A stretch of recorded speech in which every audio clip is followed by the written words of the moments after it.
Hi, I am the owner of an HP Pavilion 15 AB092NO. And one morning when I was leaving for school, I accidentally left my power cable between the screen and the keyboard and closed the lid, so the screen broke, as you can see in a moment. Okay, so it can be quite expensive to send this laptop to a professional. I mean, in my case, I could get it repaired for like 50% of the price by replacing the screen by myself. So that's what I'm going to show you how to do too. The things you're going to need is something sharp and small, really small. It needs to be pointed and stuff, like a safety pin or something like that. And then of course you need a screwdriver. But that's really all there is to it. You don't really need other tools than that. So the first thing you want to do is to remove the old screen. And you do this by locating here in the right lower corner and the left lower corner. You have like two black dots, which are actually stickers that is sitting on some plastic, and beneath those there are two screws, and you want to get them off so you can get the plastic off the screen. So you take your safety pin here, and then you insert it in under the black circle, which can be a bit tough, and then you get it out, and then you, yeah, now it's got lost behind the computer, but it's most safe if you like place them on the computer so they don't fall on the floor and they get covered in hair, something like that, because they are a bit sticky. And you need to do this at the left lower corner too, like this. And then you can see I have uncovered two screws, and I'm going to unscrew these.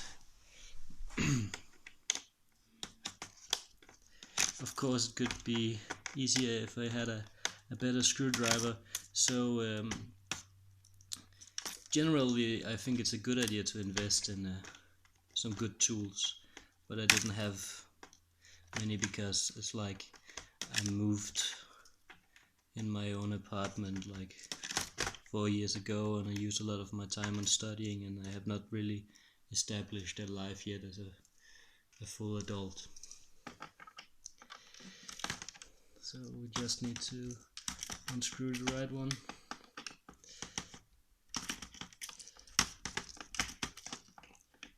You can see I'm struggling a bit.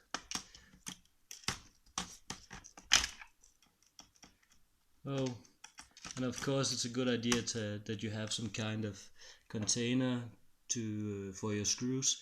I use like a shot glass because you don't want these small screws ending up on the floor or something like that, because it can be pretty hard to find. So now I have unscrewed the left and the right screw here. So what you want to do next is you want to get your nails, or maybe some small flat thing inside here of the plastic, and then gently pull around the sides, and be careful not to break the plastic because it's not so thick. And the difficulty arises a bit down here because it's much firmer, but don't be afraid to push a little harder so long as you do it at one point, so you don't apply too much pressure and bend the plastic too much.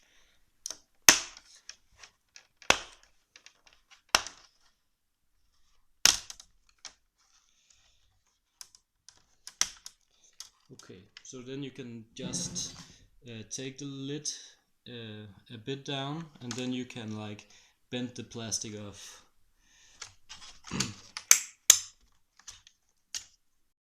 Okay, so now we have taken the plastic off the screen, and we are ready to get the screen out after we unscrew like 4 screws.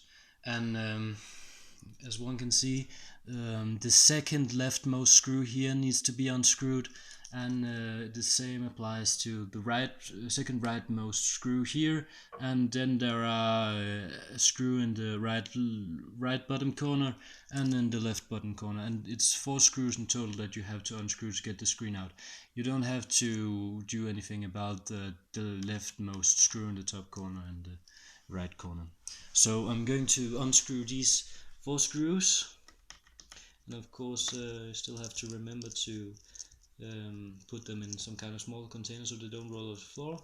And it's actually also a pretty good idea to have a magnetized screwdriver just in general, because these screws are like really small in length, so they tend to be even more difficult to find than the longer screws. So it can be that you should remove the bottom screws first. That would actually be better, I think, so the screen don't fall down.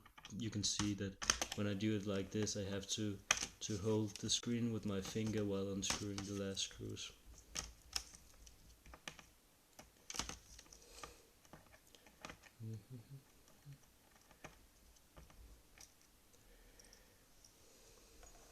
But actually replacing a screen like this can be like some kind of meditating experience.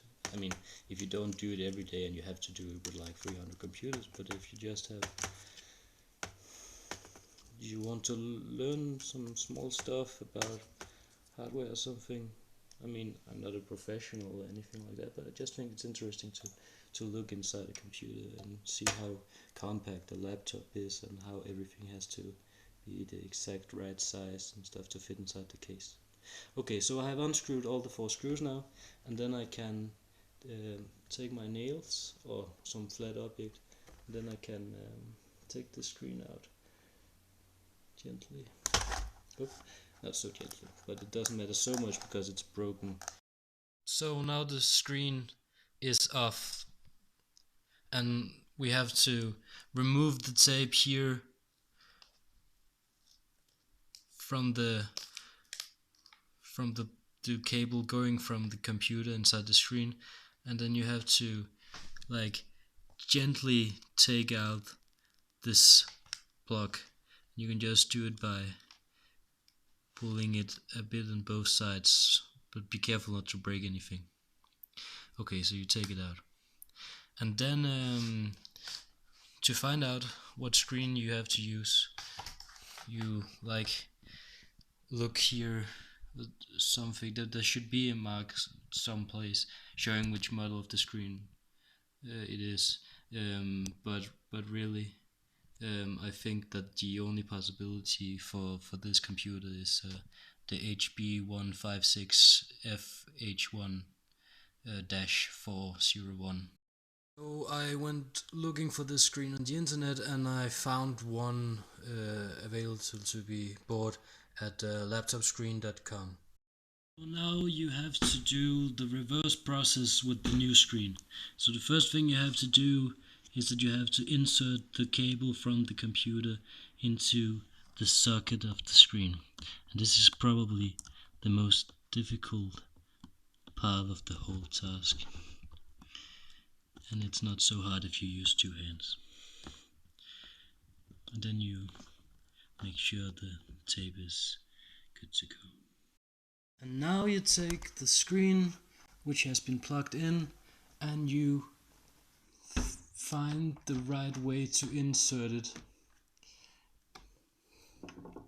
And you can see that at every screw hole there is like a little plus sticking out, which is used to like attach the screen without the screws, but they are not very stable, so you have to have it at like a different kind of angle, so like this, and then you have to like screw in all the 4 screws again. I have screwed all the 4 screws in again, and I have made sure that they have been tightened a bit, but yeah. Now you want to put the plastic back on, and what you do is that the 2 bottom things here, you have to like insert them under the metal cylinders that can be turned up and down, and then you press the sides of the plastic to the screen like this.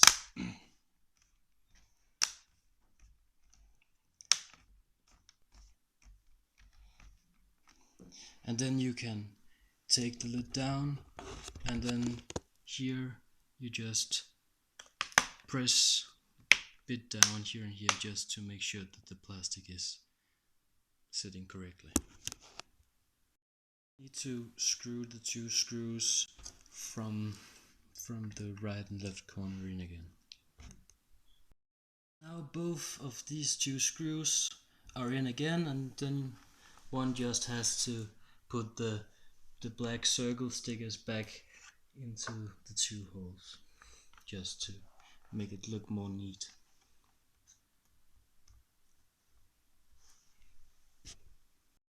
Now my laptop has a new screen and I want to test it out, so I turn on and it works. So yeah, that's how you do it.